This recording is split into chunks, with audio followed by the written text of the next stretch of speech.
First time I saw Srila Prabhupada was, I believe it was 1967 or 68, and he had just come to San Francisco. And there was a meeting that was called by the mayor's office of various groups around the Haight-Ashbury area and the city of San Francisco. They were anticipating thousands and thousands of kids coming to San Francisco, Summer of Love. So I was with a group called the Diggers. We were kind of a revolutionary group that would beg, borrow, or steal food and set up free kitchens in the Golden Gate Park and so forth. And we had a storefront at 520 Frederick Street. And as it turns out, the devotees opened the storefront right next door at 518 Frederick Street. And at this meeting, they had the mayor of the city, the chief of police, various medical personnel from hospitals. They had a couple of other yoga groups that were there. There were about 15 people there. And I was there with another fellow representing the Diggers. And Prabhupada came there with Hayagriva. And everybody there made their presentation, what they were going to do to help and so forth. And it came time for Prabhupada to talk, and Prabhupada pointed to Hayagriva and said, "You talk." And Hayagriva told about the temple that we were doing, and I don't quite remember the conversation. But even at this point, I just kept looking at this little Indian fellow who was just sitting there. And he was just kind of moving his head back and forth and just listening to Hayagriva. And then they brought out a plate of fruits, like to give to everybody who was there as a guest. And Hayagriva picked it up and offered it to Srila Prabhupada first. And Prabhupada picked a grape up and he threw it in the air, like threw it right in his mouth. And it was like, I was sitting next to him, and it was the most amazing thing in the world to see that. And that was the first time that I ever seen Srila Prabhupada. It was just an amazing thing. I'd never seen anybody do that. It was quite incredible. Then the Diggers were invited to go out to there was a gentleman named Lou Gottlieb who had a farm outside, I think in Sausalito, called Morning Star Ranch. And this fellow came and invited the Diggers to come out there and, farm it and do things like that. So I went out there to live at that farm, and I'd go back and forth to San Francisco from there. And then one day we heard that the devotees from the temple were going to come out there to the Morning Star Ranch. And Prabhupada was going to come out there. So we didn't know what to expect, or nobody really understood what he was doing. We used to go in and the parks, and we used to see him chanting there, and I used to go around, stand around the kirtans there, but nobody had really had any direct contact with him. And we had built a platform, a little Vyasasan for him in the woods, on top of a hill, underneath a cross that was out in the woods there on the guy's property. And I remember going out and picking Scotch broom flowers, which are a yellow flower, and decorating the thing for Prabhupada there. And so Prabhupada was picked up by this fellow Lou Gottlieb in the city in a Volvo. And Lou told me the story that he said to Prabhupada, "Put your seatbelt on." And Prabhupada said something like, "Krishna is my seatbelt." He remembered that, he told me that story. So Prabhupada got there, and I happened to be in the garden. Just, I don't know if you can say this on tape, but it was, most of the people walked around with no clothing on or anything like that up there. I happened to be in a garden when Prabhupada arrived. I was digging potatoes in the garden there. And Lou Gottlieb brought him over, and there I was, and shook Prabhupada's hand. I was standing there, and Prabhupada did say, "What are you doing?" And I said, "I'm digging potatoes." He said, "No, what are you doing with your life?" And I don't even remember what I said. I do remember what he said, but I don't remember what I answered there. And then we went, everybody went, and Prabhupada went up to the hill there and chanted. And the thing about, after Prabhupada left there, every evening all the people who were living there used to gather together for a common meal. And we'd all stand around holding hands, and we'd just stay there, you know, with eyes closed, not doing anything, you know. But that very evening, in that meal, everybody started chanting Hare Krishna. And that became one of the things there. On that farm, there were many other, at the time, Vishnu John lived there, Tamal Krishna lived there, Madhavisa, you know, so many people became devotees off of that farm because of Srila Prabhupada's visit there, and the enthusiasm for the chanting and so forth. When I first met Srila Prabhupada, I was a member of the Namhata party in Japan, and it was in 1975, I believe, and the Vrindavan temple was under construction, and we were collecting for that and supplying Prabhupada with the funds for the construction of Vrindavan, Mayapur, and Bombay. So one time I had the opportunity, Guru Kripa Maharaj took me along with him to India to bring some Lakshmi to Srila Prabhupada. And this was cash that we had collected in Japan. And we flew from Japan to Delhi, and we traveled up to Vrindavan. And so when we arrived, the temple was under construction at that time. And I know the guest house was for sure. Really, the whole temple, it wasn't opened yet. So we arrived there, and it was in the probably afternoon. And we went to Srila Prabhupada's office. He was sitting behind his curved desk there. And we came in, offered our obeisances to Srila Prabhupada, and then Guru Kripa Maharaj put this briefcase with the money on Srila Prabhupada's desk for him. And I can't remember Prabhupada exactly what happened. Prabhupada opened it or what. At some point, anyway, the amount had to be revealed. So Guru Kripa Maharaj said, "There's $108,000 in there, Srila Prabhupada." And Srila Prabhupada said, "Thank you very much. 109 would be better." So when it came to matters of Lakshmi to be engaged in Krishna's service, I think Srila Prabhupada was showing us that auspicious numbers are very auspicious, but more is even more auspicious. I got to do some service cleaning his apartment, and got a taste of what submissiveness is.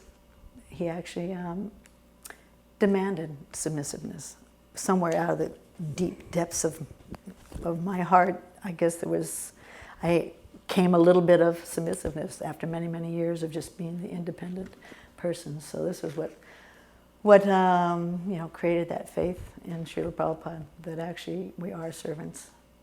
And so that solved the problem of who we are, where we are, and decided I never was going to leave. And so from then on, it's just been constant service, because he convinced us that we were servants of the servant of the servant. And he was definitely the person to serve, because he had all the answers.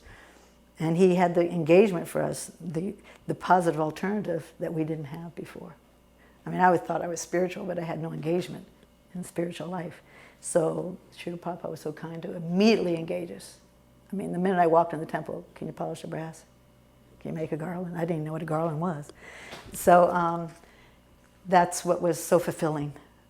That was the taste, the little nectar that he planted in all of us, is that service to Krishna. And just by being submissive, then you got that nectar. And the more submissive you became, the more dependent you came on Srila Prabhupada, the more nectar you would get. And so that's the most convincing factor that keeps us in the movement, is because Prabhupada has given us so much service to do, and there's still so much more to do. That whole other 50% of our ashram is there waiting for us to do. I don't have a, I was so raw, or what do I say, innocent or something.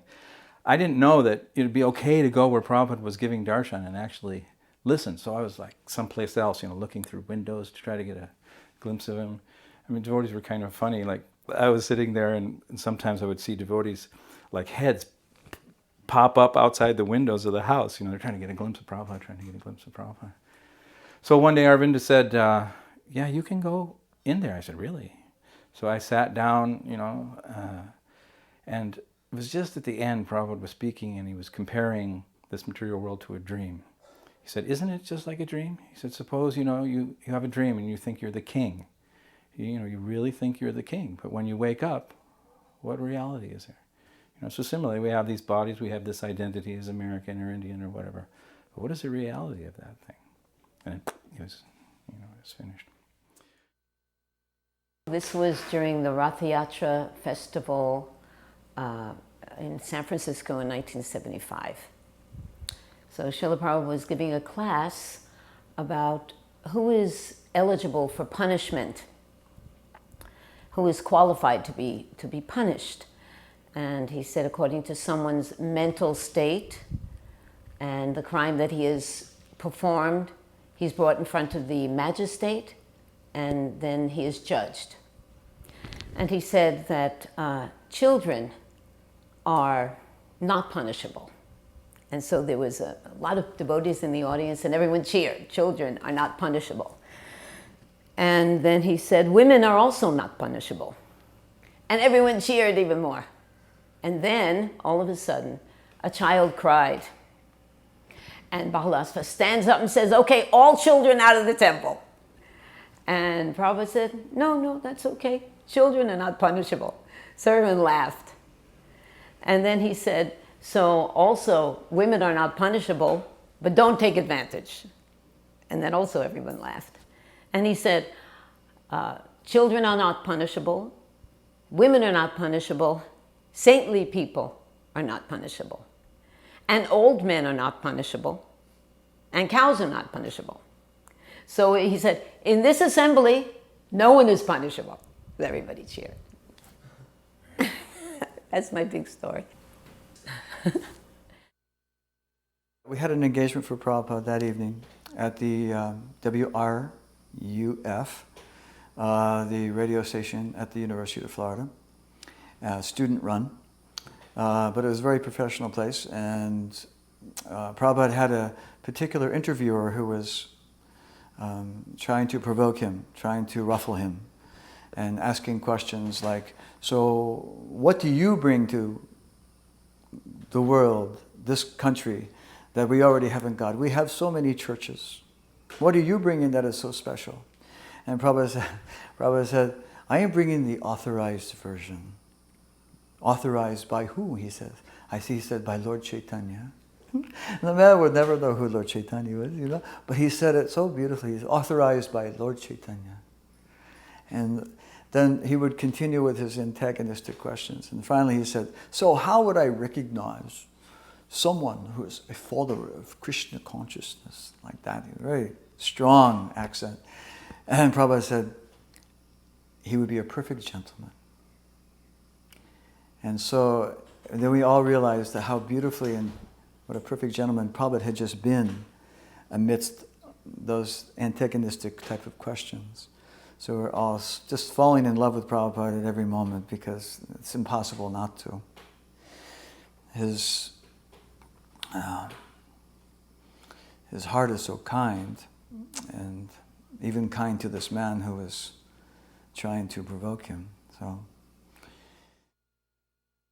I guess one impression I had was when one time I saw him opening up the Chaitanya Charitamrita, and he was saying, he put on his reading glasses and he said, as it's stated in Chaitanya Charitamrita. And that impressed me. I grew up with a lot of books around me, and I just saw a difference between Srila Prabhupada and so many of the other gurus that were coming at that time, and avatars and what have you, that he was actually speaking from Shastra.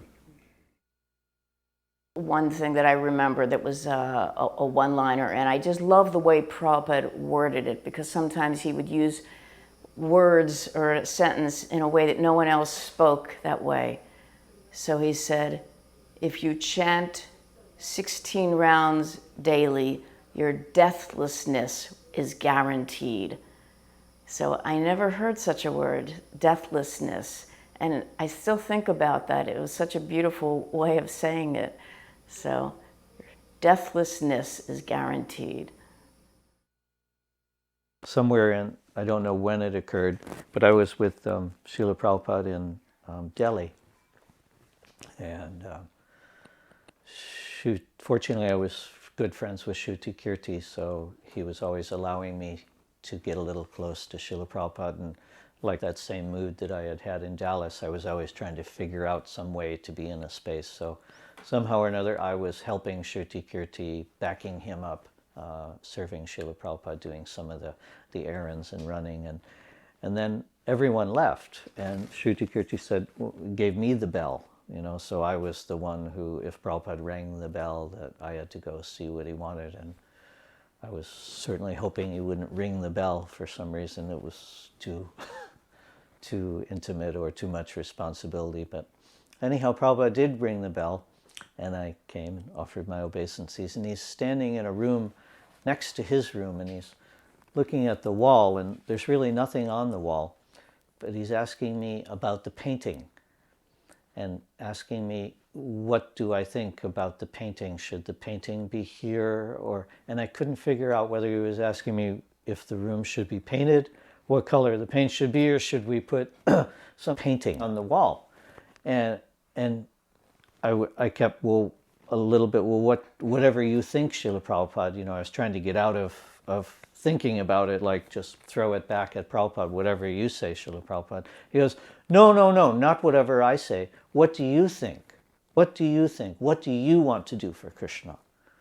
And it was a very instructive moment, you know, and I don't even know what I said at that point, because I still didn't know what he was talking about, so it was incredibly awkward, but I didn't forget that part of it, you know, that he was very keen on having us not just following rules and regulations, but was keen on having us think for ourselves and finding out how we could serve Krishna.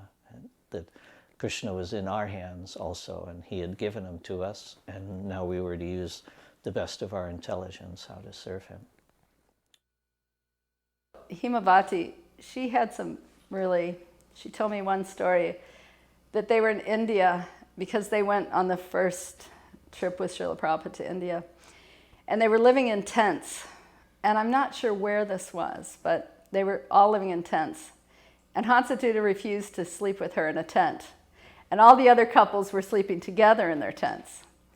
So she snuck into Srila Prabhupada's room and slept in his closet. So the next morning, she got up and snuck out and went outside. And she said that day, Prabhupada called her into his quarters. He said, Himavati, you cannot sleep in my closet. This will cause rumors. People will think I'm having young girls, my students are sleeping in my room. He said, this is not right. Why are you doing this? Don't you have a tent to stay? She said, yes, but everyone's sleeping with their husbands in their tents, and Hansaduta won't stay with me. So Srila Prabhupada said, okay, I'm going to have a meeting with everyone. And she said he called everybody together, and he said, okay, now you're all going to take sannyas. Yeah. And she said the look on all of their faces was, what?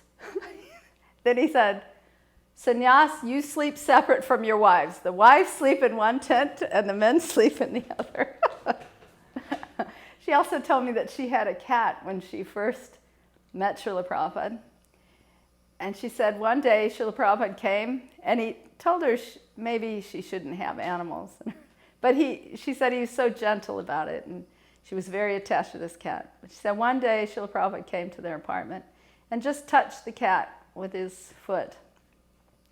And she said about 2 days later the cat died. She said it wasn't like he kicked it or anything, but just touched it, nudged it, and the cat left its body. And she said it rid her of all of that attachment. It was just gone with that.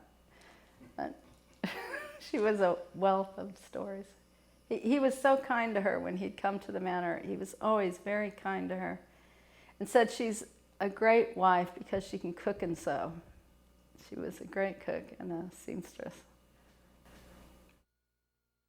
The first time I saw Srila Prabhupada was San Francisco Airport. I had joined a van. I lived in Ann Arbor, Michigan. I was 17, and I saw a van pull up at a gas station full of devotees, and I knew there was a big Moody Blues concert going to happen down the street. So I ran out. I said, I'm going to go get a ride with them. And the guy I was with goes, I'm not riding with those guys. So I ran over to the van, just thinking I'm going to get a ride to this concert. I said, you guys going to the concert? They said, yeah, get in. So I get in the van, and Mrigendra hands me a Gita, a Nectar of Devotion, and a Bhagavatam. Kind of piles me up. Give a donation. I sit in the van, he just hits me up. And I happen to have $90 in my pocket. So I pulled out a 20 and gave it to him. So I'm sitting in the van, and they're all in dhotis and tilak and stuff. And we go down to the concert. And when we get to the concert, we have a kirtan in the van for maybe 15, 20 minutes. After the kirtan, they all put on plain clothes and wigs. And they go, we're going to distribute this incense and these books at this concert. And would you like to help us? I'm like, well, okay, sure. So they give me a big pile of incense and some little books. And we're standing there, giving people incense and saying, give a donation for Bangladesh. And my friends were coming up going, Makriti, what the hell? What are you doing? And I'm giving them books and incense, and people are giving donations. And I had a ticket, and I sold it. And after everybody went in the concert, the devotees said, well, we're going to the temple. You want to come with? And I just said, okay. I just said, forget the concert. For some reason, I was attracted to this. And the temple was from Ann Arbor, maybe 50 miles out to Detroit. So we went out to Detroit, and we walked in, and Govardhan came down. I was like a macrobiotic at the time, eating brown rice, and that was it, miso soup and stuff. And I get there, and Govardhan comes down with a maha plate. And he's, on that maha plate are puris with powdered sugar and halva and gulab jamuns and hot milk. And he's like, here. And I hadn't eaten anything like that for about a year. And I saw it, and I was like, wow. And I just ate that. And then we went to bed. And they said, we're going to wake you up early, so don't be surprised. And it seemed like I just laid down. And the next thing you know, they're clanging cartels down there in the Brahmachari ashram in Detroit Temple. It was down in the basement of the temple. Anyway, so I went to Mangalartik, and they wrapped me in a dhoti and put some tilak on my head. And I said, can you take me back to Ann Arbor today? And Prabhanu, who was the party leader, said, yeah, sure, we'll take you back. So on the way to Ann Arbor, he said, you want to stop and distribute a few more books before? So we stopped, and we did Bhagavad Gita. We went to a Pier 1, and the manager said we could do it. I couldn't believe it. He said, sure. We put cases of Bhagavad Gitas right in the foyer, right there, and there was 2 doors. And he let us stand there for hours and sell Bhagavad Gitas. So by the time the day was over, Mrigendra said, you still want to go back to Ann Arbor? And I said, let's just go to the temple. So we went back to the temple, had prasadam. I did that for maybe 4 days. And finally, we were driving around doing Sankirtan on the 4th day, and Prabhanu said, you don't mind if we don't go to Ann Arbor, do you? And I said, nah, I don't care. So we went to Cleveland, which was the temple they were from. And so I joined. I joined a van. I just never left. So that was that was that was what happened to me. So that and was your first contact. that was my first contact. But what we did on that party, because Mergenda was into travel in Sankirtan, that's what we did. And there was an expo out there in Spokane. So we convinced the president, if we go to Spokane, we do this expo, we'll do huge, and then we get to go to San Francisco Rath Yatra. So that was when we went to San Francisco and saw Prabhupada come in the airport. That's the first time I saw him. He wrote me, you know, I have a bunch of letters that he wrote. I was president in Victoria, British Columbia, and due to some immigration infraction, when I went to reapply to stay in the country, they arrested me, and they put me in the immigration jail there.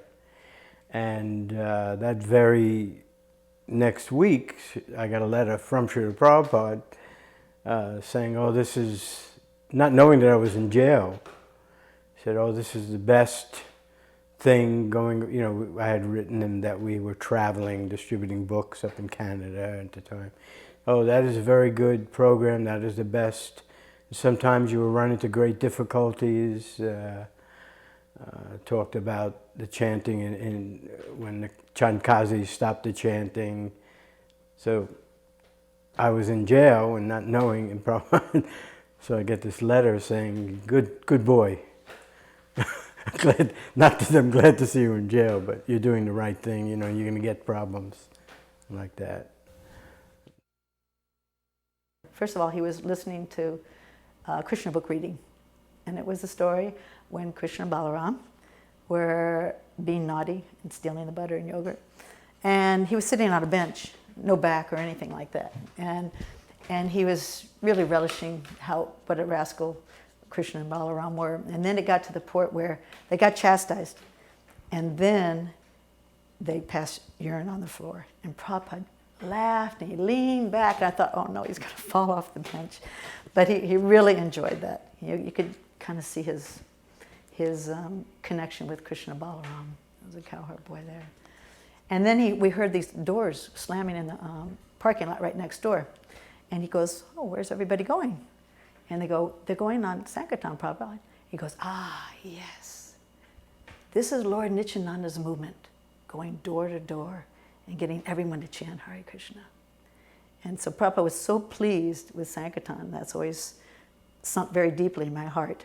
That in Los Angeles, he was always encouraging us to go door to door and to get everyone to chant, everyone we meet.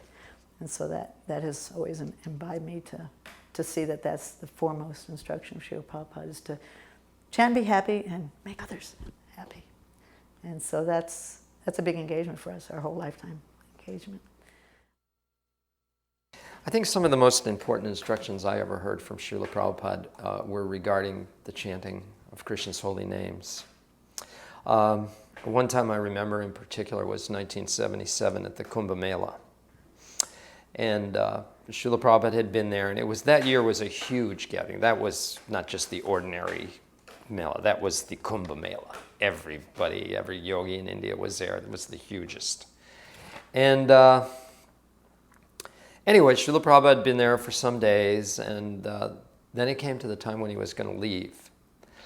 And we went to see Srila Prabhupada off, all the devotees who were there, and there were many. So Prabhupada, instead of just going to his car, we received word that we all had to come to a tent that was there, that Srila Prabhupada was there, and he wanted to see us in his tent. So we sat down, and Srila Prabhupada said that it had come to his attention that some devotees were beginning to add the word bhaja to the Hare Krishna mantra, but chanting bhaja Hare Krishna. So Prabhupada told us the Hare Krishna mantra is perfect, and nothing should be added to it. And that he did not want us to add that, bhaja Hare Krishna. Just keep it Hare Krishna, the 16 words of the Hare Krishna mantra that he had taught us. So that was very instructive.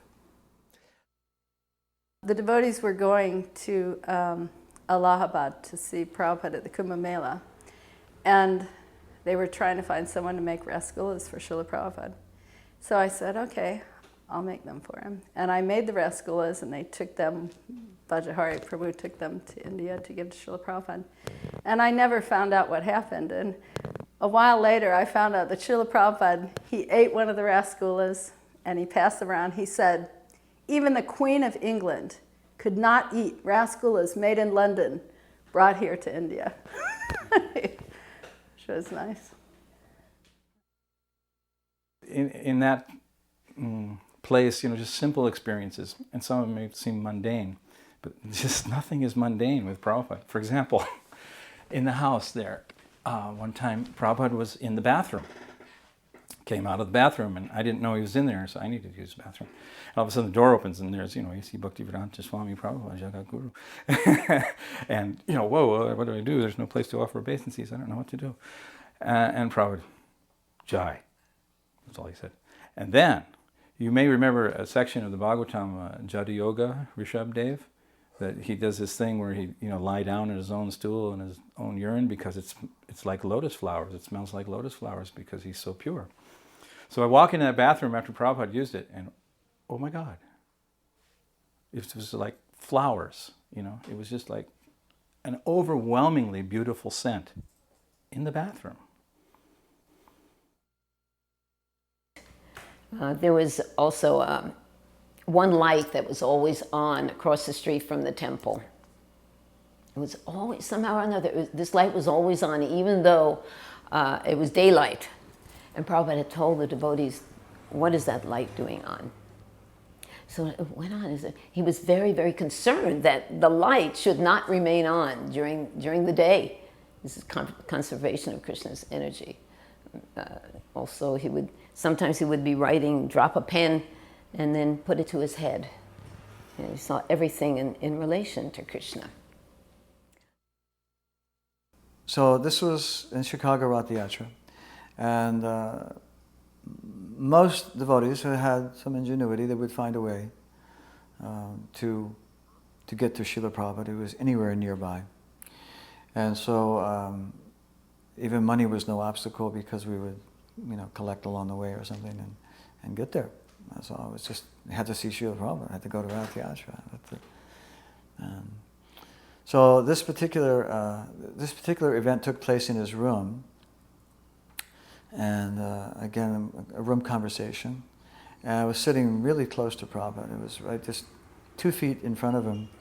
And Prabhupada was sitting on the floor very casually with his knee up like he does sometimes, and looking so relaxed and peaceful and angelic. And right next to him was a Vyasa-san. But Prabhupada was sitting on the floor, right next to the Vyasas. I didn't really take notice of it so much, but the reporters were coming in and they were going to ask some questions. And they were asking about Prabhupada's cars and why do you have so many cars, and Prabhupada gave his answers to those questions. And finally this reporter said, why aren't you sitting on that big seat? Like that, a little antagonistic, Why aren't you sitting on that big seat? And Prabhupada looked right at her and he said, because you would be envious. Boom. That was that. Didn't pull any punches at all, just because you would be envious. And then I realized that we have to keep ourselves humble and simple. We should also live simply. And Prabhupada always did all of his teaching from the ground level. He didn't have a big fancy desk with a big slab of glass on top, like we find nowadays so much these days. We cannot make ourselves artificially important. Either we're important or we're not important. You can't artificially prop it up with some... Anyway, so Prabhupada was teaching like that as soon as you put yourself in some opulence, that immediately it creates envy. It doesn't create respect, it creates envy. And so, another very, very strong lesson right there, and which should be considered every time we think that we're important. Because Prabhupada always remained the most perfect, humble person throughout everything. Whenever he did anything, the most brilliant, articulate, celestial being that ever came to this dark planet. There was one encounter which was, we can call a silent one, in a group, with no direct interaction. Actually, there was direct interaction through prasadam. It was the well-known ceremony of Prabhupada cutting the apple and distributing an apple slice to everybody. And at a certain point, I was really down and out and living on the street. Or even if I was still in my apartment at that time, I had no money. And that one slice of apple was both materially and spiritually very gratifying. It was unusually tasty for just an apple slice. And you can see the Swami cutting the apple, taking one in his special way, for us very special. And then immediately after we all took our little taste of apple, a basket came around and everyone would throw in a dime or a quarter or something like that. I didn't have any money, but they let me take the apple. So the principle there, of course, is the principle of prasadam. How Srila Prabhupada would humbly, even at the very beginning, fulfill his duty of giving us Krishna's mercy in the form of prasadam. Little did we know that in this case it was Maha prasadam. So there's a few remembrances I have that are one-liners that deeply impressed me and have stuck with me throughout the years. Prabhupada said that there are 3 ways to transcend this body. He said by chanting, by dancing, and by playing a musical instrument. So in the past 30-some years, I have factually experienced that. The chanting, obviously, we could get ecstatic and forget everything and just absorbed in that. Well, since I've been here in Florida, and sometimes the temperatures you just can't even imagine, in the summertime, dancing in ecstasy, and you feel like you're about to leave your body or fall over, and all of a sudden, you go in for another hour dancing like a crazy person, and you completely forget all your bodily pains. And I think about that when Prabhupada said that, because it's actually, you can transcend your body because it's a spiritual activity. And many a times I was leading kirtan playing the mridanga, and after about an hour my arms felt like jello and my mind was screaming, I can't go any further. And all of a sudden I went off to this, absorbed in the chanting, and went on for another hour completely oblivious, not even feeling any pain. And I remember those instructions that Prabhupada said, so I've experienced them all. So before I'm going to Africa, Brahmananda, Tamal Krishna, Srila Prabhupada, and Shruti Kirti are living in a house right near the Bombay temple. And Brahmananda asked me to come and live there too, so that I can help more or less be a sannyasi servant and also back up Shruti Kirti. So I'm doing all the shopping for the house and the laundry for everyone, and maybe taking Prabhupada's plate away, washing the dishes. It was a really wonderful engagement. It was like it was like just living in the spiritual master's house with a few devotees and being engaged all the time. And then in the evening there'd be programs. And one time I was asked to arrange a car for Srila Prabhupada. So I don't know who or what I did, but I found somebody to bring a car. And the person shows up with the car, and it's an American lowrider car, just this really honky thing, And Tamal Krishna's looking at me like, oh, you're toast here. This is really bad. Anyhow, Prabhupada doesn't bat an eye, gets in the car and rides to the temple, and there's a kind of a young, hip Bombay guy driving the car. It was his car, and it was quite fine. Then another car experience, I'm walking to get into the car with Srila Prabhupada, and I'm carrying his bags. I think it's just me and Shruti Kirti. And Prabhupada steps into the car, and as he's getting in, just as he's sitting down, he goes, Shri Krishna Chaitanya Prabhu Nityananda, Shri Advaita Gadadhar, Shri Vasudeva Gaur Bhaktavrinda. And it was literally as if the universe had stopped. Everything became so thick and heavy. However the mood in which Prabhupada had said that, it just, both Shruti, Kirti, and I were more or less just stunned for a moment. So just a very simple memory of something. And another time, he was so sweet to the women. Himavati was living there at the time, and Srila Prabhupada was leaving, and he used to go out at the manor in the temple room. There's a door out the side that goes into the circle. And so Srila Prabhupada used to go out that way. And he was going, I think, to Bury Place at the time. And he turned around and he said, Himavati, are you coming? And there were so many sannyasis there and all, but he immediately, Himavati, are you? She said, yes, Srila Prabhupada, and she ran back to the shoe room to get her shoes and ran around, and he had her come into his car and go with. So that was so sweet. He was always so kind. I've heard some devotees say and preach that ecstatic dancing, wild, is not the right way to perform kirtan. That, the Prabhupada step is the ideal way, but that to go wild and dance like madmen is not acceptable. Well, I can tell you 2 incidents that definitely prove to me that that was not the case. In our Sankirtan party, the Namhata, we used to do some pretty wild dancing in kirtans, including the hot step, the hot foot, in which we just, just step it so hard, and just many crazy whirling around and swinging each other around and everything. So when we were in Hawaii with Srila Prabhupada, there was a big kirtan one evening. And I remember Yasodanandan Swami, he could jump like a mile high as he pounded his mridanga, almost in the dust. It hit so hard.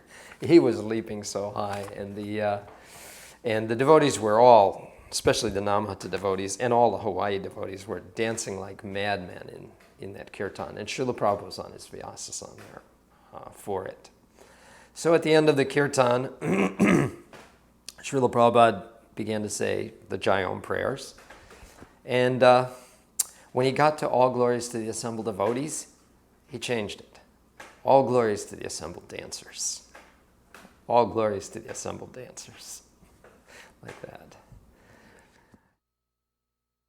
In India, I was there for the Krishna Balaram opening, and I think the most wonderful part was when we went in procession with Srila Prabhupada down to Vrindavan, and you really felt like, yes, this is our master, our guide, this is the king coming back, bringing all his entourage with him, everything that he's collected, his booty and everything from the West, and with the elephants and the procession and the torches going down to the most unexpected place we could ever imagine, down right in Vrindavan. And just to see Prabhupada marching with his army of soldiers, we felt very, very proud, very fortunate to be with him, be part of his army. And I've always felt like, yes, we're just one of Prabhupada's soldiers.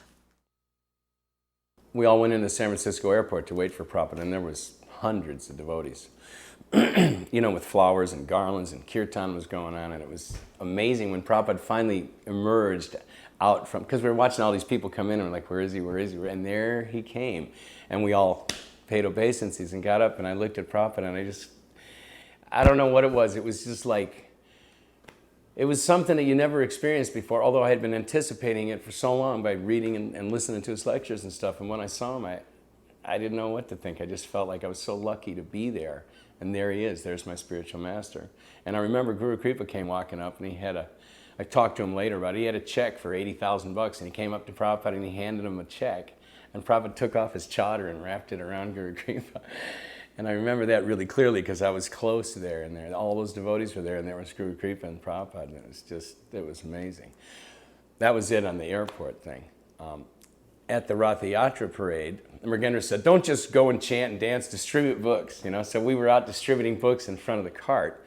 And then at the end, when Prabhupada was on the stage and gave the lecture, I was there in front of the stage just looking at Prabhupada and listening and listening. And at one point, and I've heard other devotees have said this happened to them too, Prabhupada looked right through me. He looked in, it was some kind of, almost like electronic kind of, it was something I'd never experienced, but I knew that he knew me, and I knew that he looked right into me. And it was just, I almost fainted. I was freaked out for a second. Then he turned away, and and I was just surprised. I had heard those kind of things before, but I never experienced it. But that was the time when Prabhupada looked into my soul. That's what it felt like.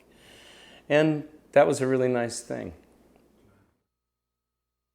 We were in Africa next.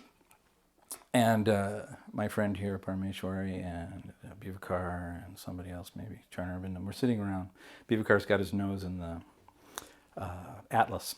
He said, oh, look at here. There's this island out 1,000 miles off the coast, east coast. Got like a million Hindus on it or something. Why don't we go there?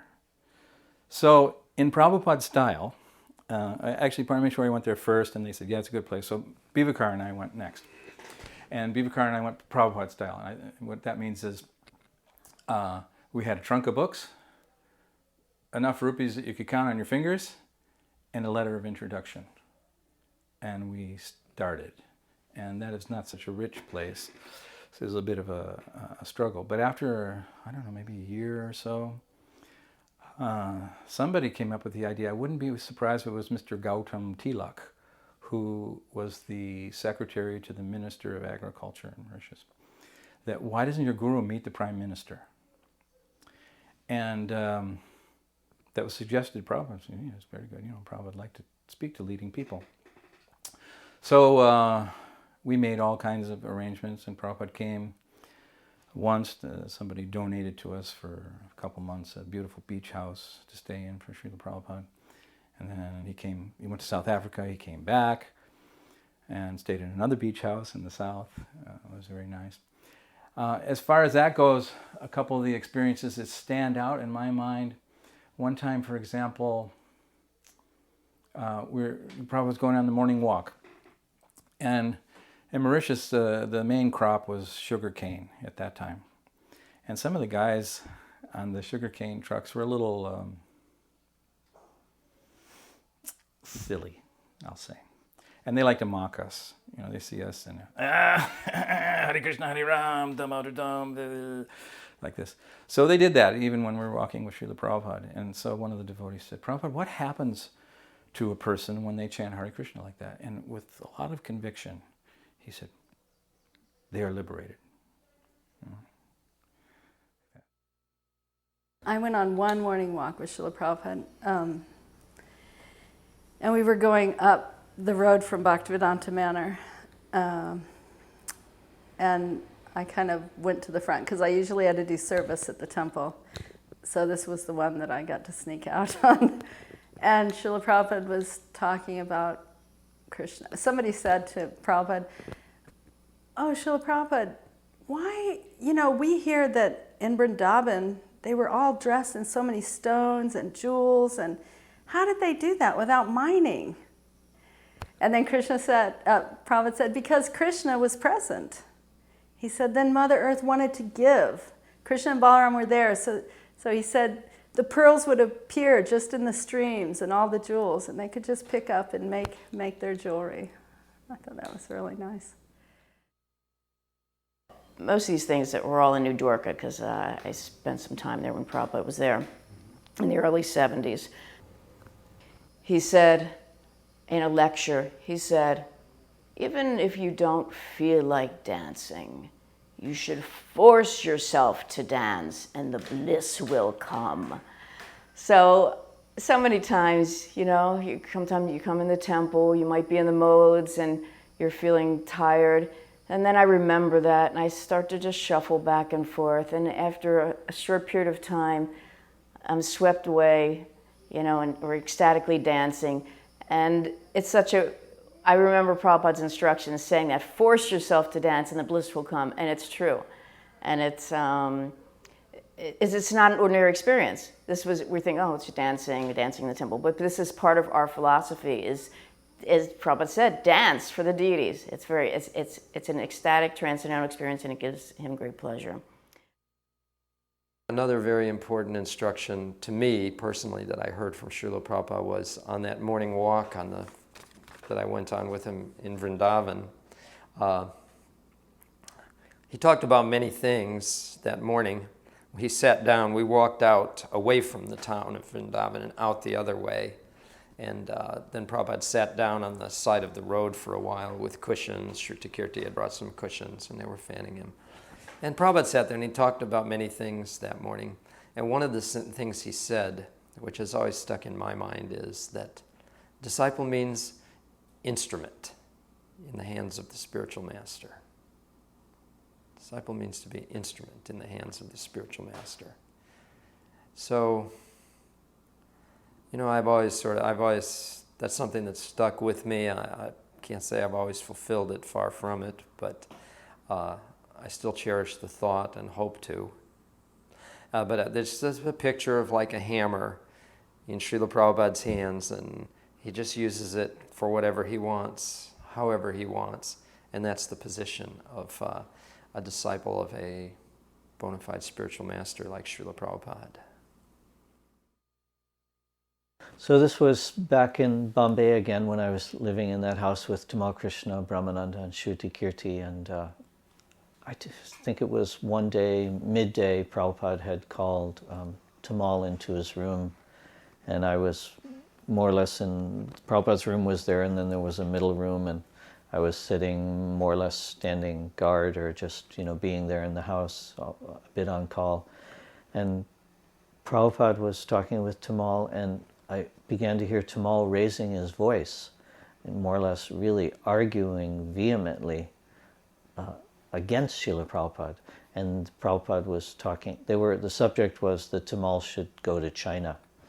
And Prabhupada was just speaking so calmly, even though Tamal was, in my estimation, I had never heard anyone raise their voice against Srila Prabhupada or an argument. He was just being incredibly strong in his statement. Obviously their relationship in preaching was very intimate, so I was more or less overwhelmed by that. But in retrospect, I remember just hearing Srila Prabhupada's patient voice, that Tamal would throw out some loud objection, and Prabhupada would just kindly diminish that objection and speak very much like a patient father with a enraged child who wasn't following his directions. I was actually the person in charge of the lady who put the salt in the charnamrita. I had given her, she was a little crazy, but I'd given her that duty. And then when Srila Prabhupada said, at the very end of that whole episode, he said, and she should not do that service anymore. And that struck me as a personal instruction to myself, that you really have to use your discrimination in giving important services to people. So that's one thing I learned from that incident. It was like a stab on my part, although I didn't do it, but I was in charge of that person, so we have to be very responsible for Srila Prabhupada. This encounter, superficially we can say it was a negative one, because Srila Prabhupada, there were 3 occasions where I could not, he did not allow me to exchange with him, or interact.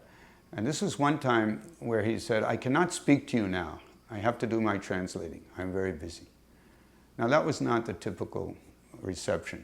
Srila Prabhupada, the door was open. You could just walk in without even knocking and speak with him. That were the instructions from the devotees. Go upstairs and speak with the Swami. But why in this case?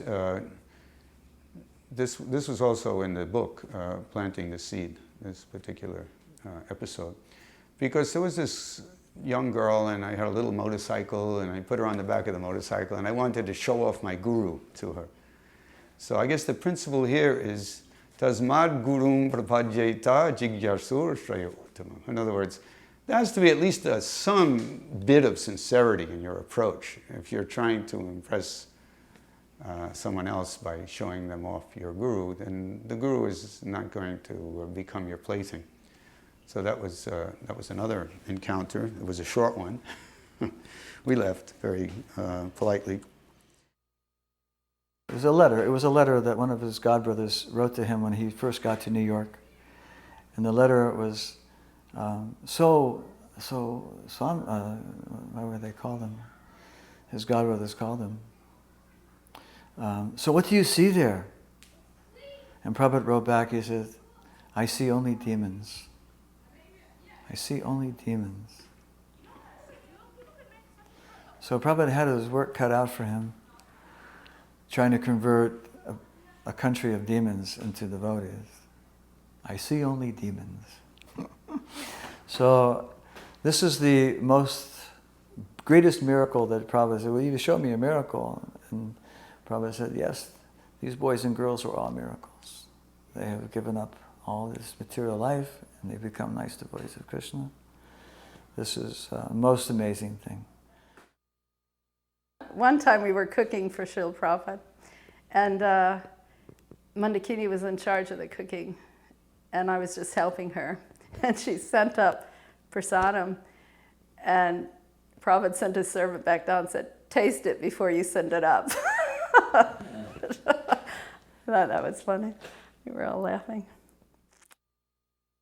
In Mauritius, well, really there were only 3 of us, and when Prabhupada came, I think Pushta Krishna, at that time Swami, came up from South Africa, and Harikesh came, and who was it?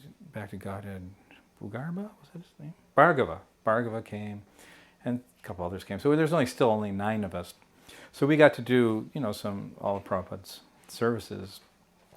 And one thing stands out to me, that he was taking every day a glass of carrot juice in the afternoon. And one day he asked, how many carrots does it take to make this glass of carrot juice? And when he heard the number of carrots it took, he said, no more. Well, one time I was in Mayapur. This was in 1976, and I was serving on the Pujari crew there. And one day I was collecting Tulsi manjaris from the Tulsi plants that grew around the temple, what they call the Lotus Building now. And all of a sudden, Prabhupada's servant, I think it was Harisari, pretty sure, he yelled down to me, he said, Pundarika, come upstairs, Srila Prabhupada wants to talk to you. Come right now. So I came up to Prabhupada's room, and Prabhupada told me, never touch Tulsi with a knife. I'd been cutting with scissors, the Tulsi manjaris, and Prabhupada said, never touch Tulsi with knife. So you're supposed to pick by hand the Tulsi manjaris and never a knife. So whoever's engaged in Tulsi worship should really know this. There was one time in Mayapur, they have this, where Prabhupada's Vyasasana is a little wall there, and I was sitting right where he walked up the stairs there, and it was hot, and I was nodding out, sleeping, but all around them, there must have been, 15 or 20 sannyasis, and you see all their dandas going down and up and down. And Prabhupada pointed to me and said, wake up. And all of a sudden you see all the dandas straighten up. So I took it as Prabhupada using me to wake everybody up there. So now I'm going to tell a story that many people have heard before about the famous festival in New Vrindavan in 1972 for Janmashtami and Vyasa Puja. But the ending was actually quite different than anyone has told the story. I think people were half asleep. I was a little trained up in New Dwarka how to run up ahead so I could get myself situated so I could be very close to Prabhupada. So I ran down the mountain about 15 minutes early, knowing that the temple would be very crowded, and planted myself right very, very close to the Vyasasana. Then there was the midnight artik, and I held my ground. And after the Artik, as everybody knows, Prabhupada said, let's read Krishna book. And this went on for about 2 hours. And I remember I was sitting about 4 feet away from Prabhupada, right dead center, and I was watching him the whole time. And he was just so blissfully absorbed. And you're looking around the temple and devotees are falling asleep. And he was just saying more and more, keep passing the book. Then suddenly the lights go out and it's pitch black. And and you're out in the forest, so it's pitch black. I couldn't see my hands in front of my face. And all you can hear is the scrambling of the New Vrindavan devotees. And it seemed like a very long time. It could have been 5 minutes, could have been 10 minutes. It was a long time that the lights were out. And I kept thinking, I want to see Prabhupada's expression when the lights come on. So I just had my head facing in that direction because I couldn't see a thing. So I was wondering, is he angry? What's he, So after some very long period of time, the lights come on and Prabhupada has this beautiful ear-to-ear grin. And he says, so Krishna is now sitting on the lap of Mother Yasoda. I think you are all tired and we can stop here. And everyone roared, but my hair stood on end because I was listening and we were left off. It was a battle going on in the Krishna book. Krishna wasn't sitting on the lap of Mother Yasoda.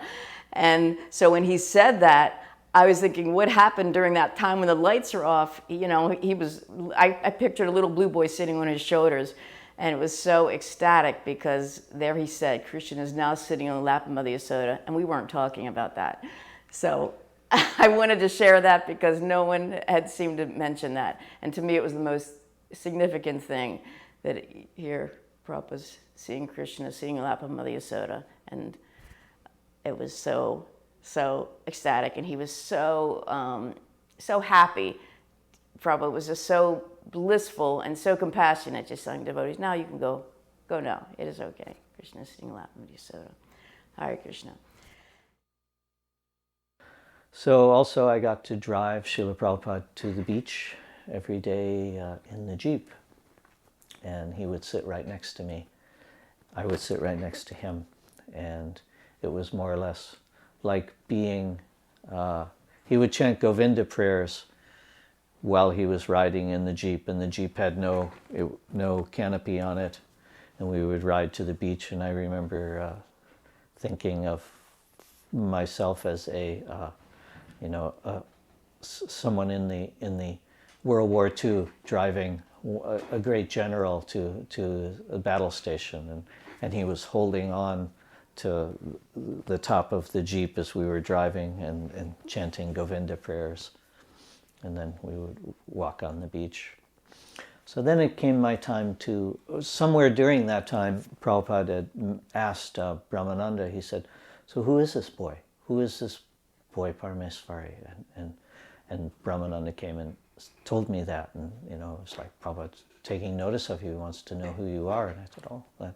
I was feeling very enthused because I was about as happily engaged as I had ever been, being more or less a secondary, behind-the-scenes personal backup for Prabhupada. So it was just completely satisfying to be in that situation. And some nights I'd be able to sit and chant japa while Shruti Kirti was massaging Prabhupada's legs. And there was just such a mood of, it was almost as if Krishna's pastimes were being performed in that dark little lit room, and Prabhupada was drifting off and Shruti Kirti was massaging his legs. And I remember thinking how, it really doesn't get any better than this. This is the best position of life I've ever been in the association of my guru.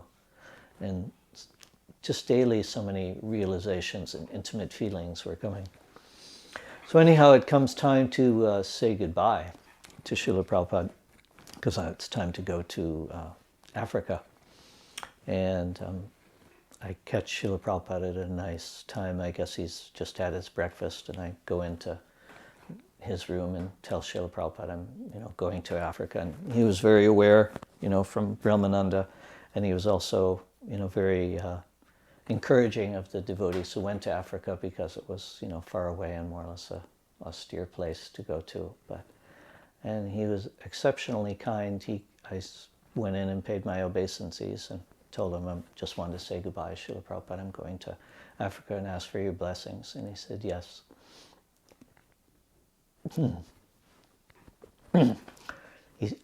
He said, may Krishna give you all his blessings. You are a very nice devotee. You serve Krishna very nicely.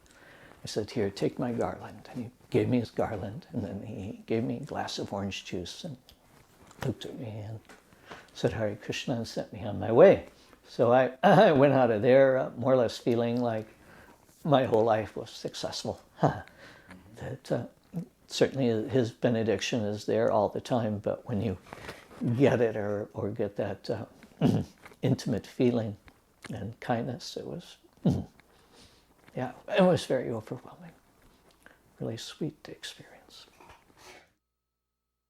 So after wandering around all night, I happened to bop into the temple just in time for Srimad Bhagavatam class.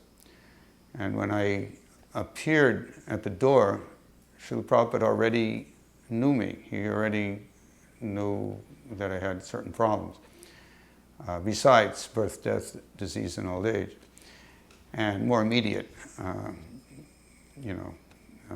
unpredictable tendencies.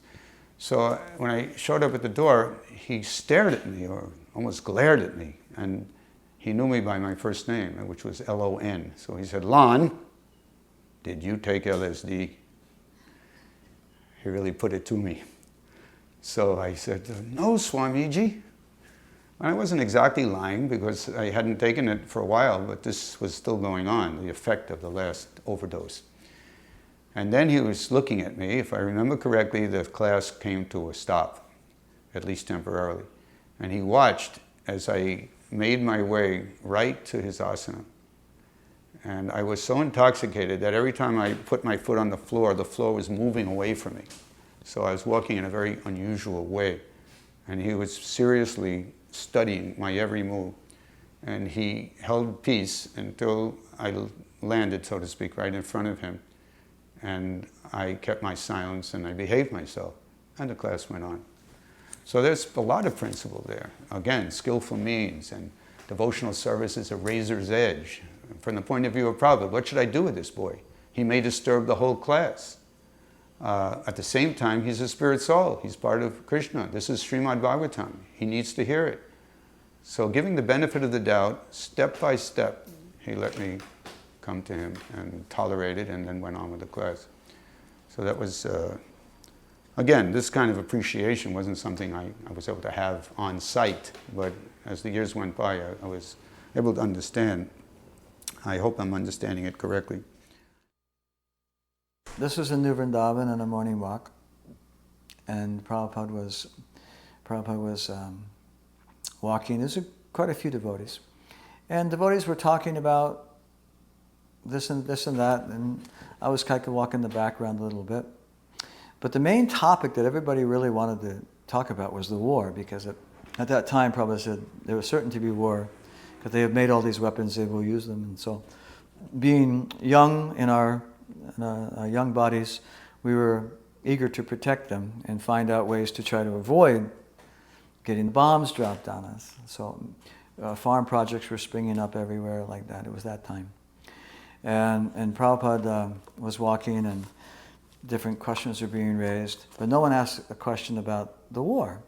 So I figured, and Prabhupada also, it was a very well-known fact that Prabhupada says, do not make any plans based on the war. And yet we were all making plans based on the war. So I had the moment came and I blurted out my question. And I asked a question about the war. And Prabhupada did not say a word. And it was like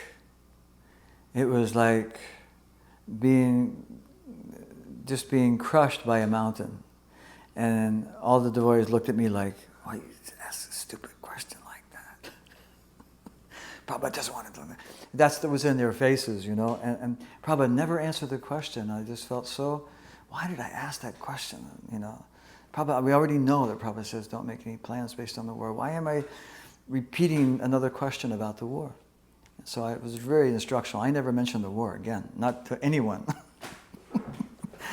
that topic was finished in my life.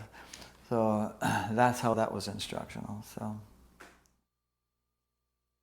And one time I got in big trouble. This was in Mayapur, and probably many of you devotees that hear this now, you're going to blame me for it if you never knew the true cause. But it was sugarcane season. And they were harvesting the sugarcane, and all the devotees were getting pieces of sugarcane and chew on them, you know, enjoying the sweetness of the sugarcane. And I had chewed on some, and our room for the devotees from our party was on the top floor of the temple, what they call Lotus Building now. And somehow or other, I had stashed this chewed remnants of sugar cane somewhere over the railing in an inconspicuous place. But Srila Prabhupada, he never missed anything. He'd come to a temple, and anything out of order, he would see it, like he had eyes for it. Krishna gave him the eyes. So he saw that, he found that, and he became very angry that devotees were being given the privilege to be able to stay in those nice quarters, and they were abusing that privilege by making a mess there, you know, chewed sugarcane remnants, you know, stashed some there. And so at that time, Prabhupada, I don't remember exactly what words he spoke, but he sent all the devotees who were living in that building, he made us go out and live on the wall around Mayapur. There were those very small little rooms out there. And he said we all had to leave those quarters because we were not qualified to stay in them. And he sent us out to the mosquito-infested wall to stay. And he told us not to eat sugarcane anymore. So I didn't know exactly what he meant by anymore, but to this day I've never ever had any more sugarcane. Brahmananda had gone back to India for a program, and during that time, somehow or another, Prabhanu was there, and we had been collecting a lot, and I got to pay for the whole temple with our collections, and Prabhupada had written me a letter saying that he had always wanted the temple to be paid for, and that I had done that in Brahmananda's absence, and he was very grateful for that, and that this preaching work to the African devotees is the most important preaching in the world, and we must continue to do this. You know. So having gone to Africa after receiving that garland and blessing from Prabhupada and just the personal contact, I was probably as fired up in my own personal preaching as I had ever been, because and everything was falling into place. I was extremely successful in dealing with Indians, and it was just very inspired. So for a great length of time, that enthusiasm was there. But gradually it did wane, and I had my difficulties in Africa. And one of them was that I had misappropriated some funds and bought this Rolex watch. And I actually bought it for myself. It was one with a striped gold string down it with a gold around it. Anyhow, so I go to India, and I'm feeling really mortified that I've done this. You know, I'm a brahmachari, and watches were kind of like the thing that you could be attached to or something. It was, even though it's bogus, still everybody had watches. So anyhow, I on my going back to India, I've decided I want to give this to Srila Prabhupada. So when I get to Bombay, I remember Prabhupada was walking with a group of devotees, and I walk up and pay my obeisances, and Prabhupada folds his hands and says hello to me, with pranams, and I'm just overwhelmed that he's even noticing me or remembers me, in any way, that his intimate way of dealing with people again. So Shruti Kirti makes an arrangement for me to come up and see Srila Prabhupada, and it's just myself, Shruti Kirti and Paramahamsa, and sitting at a table just 2 feet away from Srila Prabhupada, and he's sitting across from me. And I give him the Rolex watch, and he goes, "Oh, Rolex." And he puts it on, and he has another watch on, so he has both watches on at that point. And he's looking, and he looks at me, and he begins lecturing on the purity of Lord Chaitanya's movement, how that we are only different from others because we are following purely these principles that Lord Chaitanya has presented, and that will be the success of our movement, is that if we follow everything purely. And he went on for maybe 20 minutes, a half hour, personally lecturing me on the purity of Lord Chaitanya's movement and how it was important not to spend a farthing of Krishna's money on sense gratification. And, you know, I felt from the very beginning he had seen all the way through me and knew that I had got this for myself, and this was my act of patrician redemption, giving it to him. But he was just extremely gracious and warm and strict all at the same time, you know, and Shruti Kirti and Paramahansa were more or less amazed at the talk too. It was just, you know, that he had taken so much time, and so I got to pay my obeisances and leave. And I think that was pretty much the last time I really had personal contact with Srila Prabhupada. There was one encounter where I guess this would bring out, again, Prabhupada's tolerance and also very, very skillful means how to deal with an unusual situation, where I came in and I somehow whimsically thought I would start remodeling Prabhupada's apartment. I started moving the lamp and putting it on the floor and, you know, changing things around, you might say, without any rhyme or reason. And there were a couple of hippies there, and they didn't do anything to protect Prabhupada. They just kind of watching as if they were watching a movie, you know. And so Srila Prabhupada had to deal with it personally. So he stood up and very politely came, extended his hand to shake hands. I got more or less of a handshake with Prabhupada. And then he said, "I'm so glad you came. Thank you very much for coming. This is nice, very good. And by the way, the door is right over there."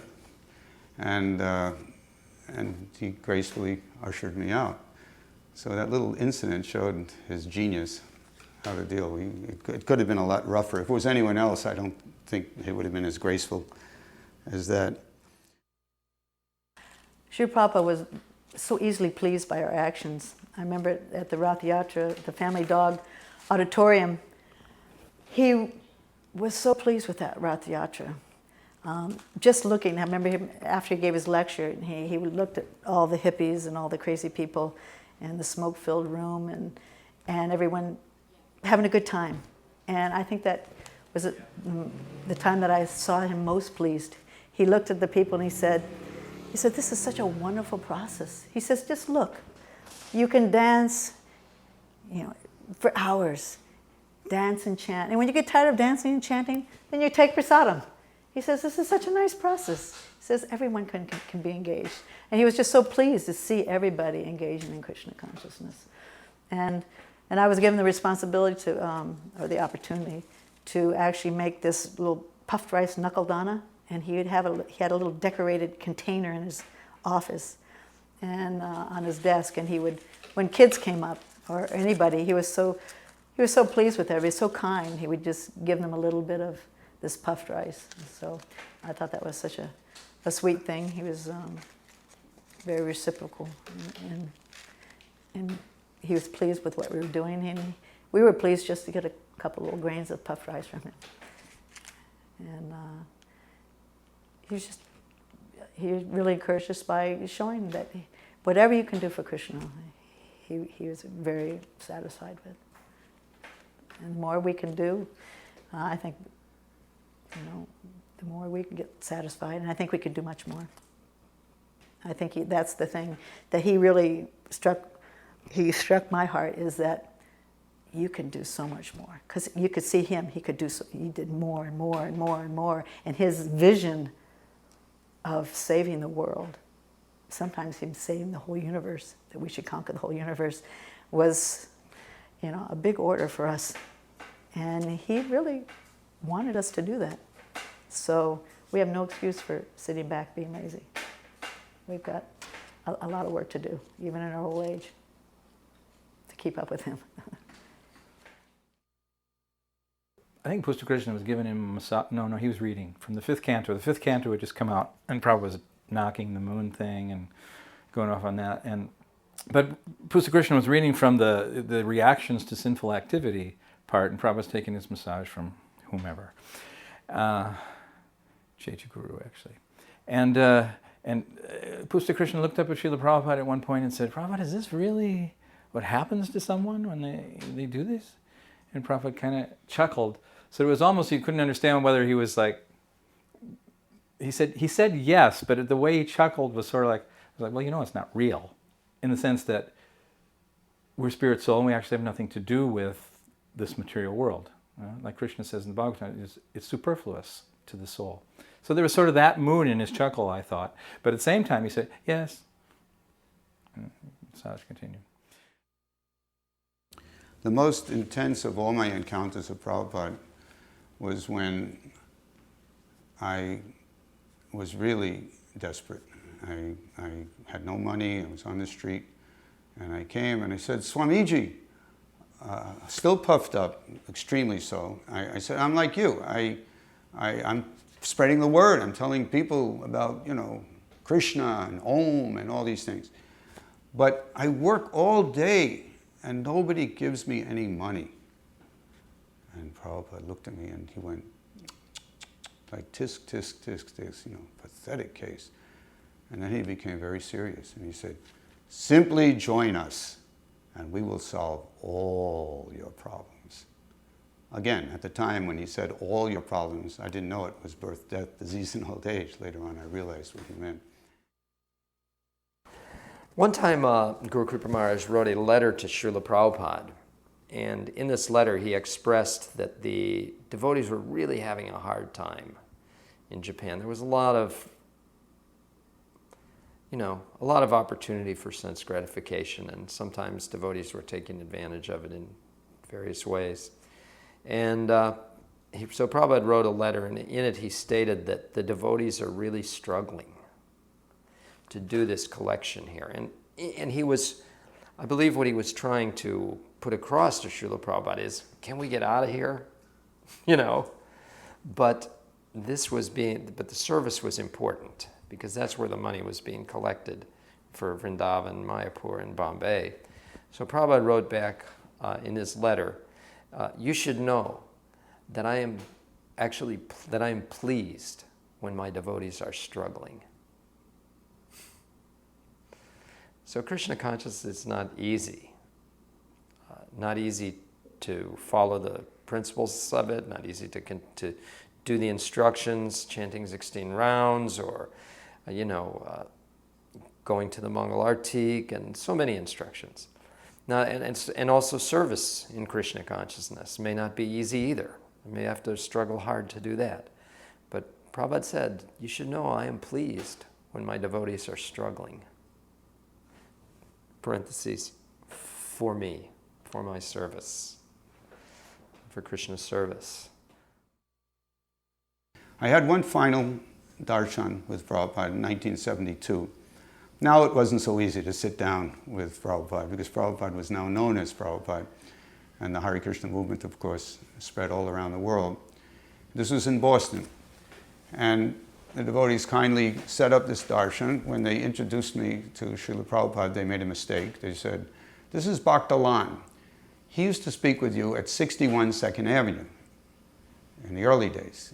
And now I had not become completely, cured of my craziness, but I was enough, sober that I knew I was dealing with someone that is extremely important.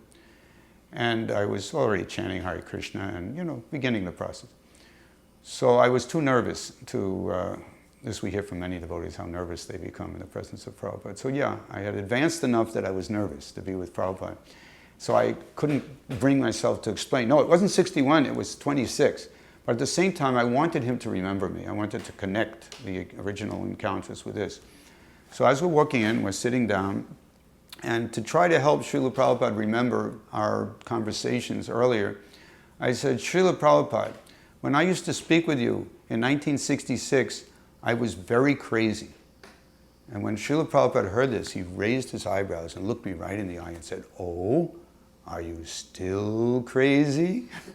He said it just like that. We heard different memories of Prabhupada showing how he could be so humorous. And he was teasing me. And it's like to make a crazy person become even crazier in a sense. Anyway, we sat down. He asked me, what are you doing? What is your situation? And I explained. I explained it in such a way as to try to convince Srila Prabhupada that I was no longer crazy. So in order to convince him I was no longer crazy, I said, I have 2 trucks. I have a business. I have a wife. I have an apartment. And I was thinking, if you have all these things and people, then you're not crazy. You know, I just thought that this is a sign that I wasn't crazy, and Prabhupada would be impressed by all this. And he said, that's okay. You don't have to move in the temple. Stay with your wife. Do your business. I only ask one thing of you. Simply try to understand Krishna. And that was a personal instruction. And I definitely offered my obeisances at this point. I got to that, I advanced up to that level. And as I was walking out, there was one other somewhat cryptic instruction where Srila Prabhupada, the last words I heard directly from Srila Prabhupada were, and we are not asking for any money. And that was the last I heard from Srila Prabhupada. There is a darshan I also remember in Mayapur in his room. And Sudama Swami came in, and Siddha Swarup at that time, Maharaj, came in. Siddha Swarup was like effulgent as far as I was concerned. He was really interesting person. But there was some, I don't know, I'll say politics, going on between him and some of the bigger other sannyasis, GPC, whatever. And so when he came in the room, Prabhupada turned to Siddha Swarup and said, so Siddha Swarup Maharaj, I understand that you have a different philosophy than we do. And Siddha Swarup, well, Prabhupada, he said, isn't it, Sudama? Sudama kind of hangs his head. I don't want to get involved in this. And then Siddha Swarup said, well, Prabhupada, sometimes I preach to the householders that they should live outside the temple and have their own independent thing. And Prabhupada said, yes, that's a very good idea. That's a good idea. And then he said, Siddha Swarup said, Prabhupada, you know, sometimes I just don't feel qualified. Prabhupada cut him off. And he said, qualified or unqualified, I love you. I was like, the way you said it was just, and I'd never met Siddha Swarup before, and then I talked to him privately later and heard a little bit about some of the stuff, but I just thought that was just the most liberal and affectionate statement that could come out of anybody's mouth, especially such an elevated personality. Qualified or unqualified, I love you. Then I remember when Srila Prabhupada left, we were in Los Angeles, and there was a big, big celebration. Devotees were totally confused, but we somehow or another put on a huge celebration that went on all day long. And at that time also my parents had come to the temple. Somehow or another they came from New York to visit at that time. And my mother was in the temple all day through all of the festivities and stood and just watched the whole thing. And when my father heard that Prabhupada had left, he said, oh, the old man died? And Prabhupada affected everybody so deeply. His kindness is the kindness of Krishna. He saw the soul in all living beings. Everybody, all his disciples have felt that glance of Srila Prabhupada that just pierces through all of the anartas and bodily identification. So his kindness is what carries us all. And hopefully it will carry us all back to his lotus feet. Thank you. Je anilo prema dana karuna Vishu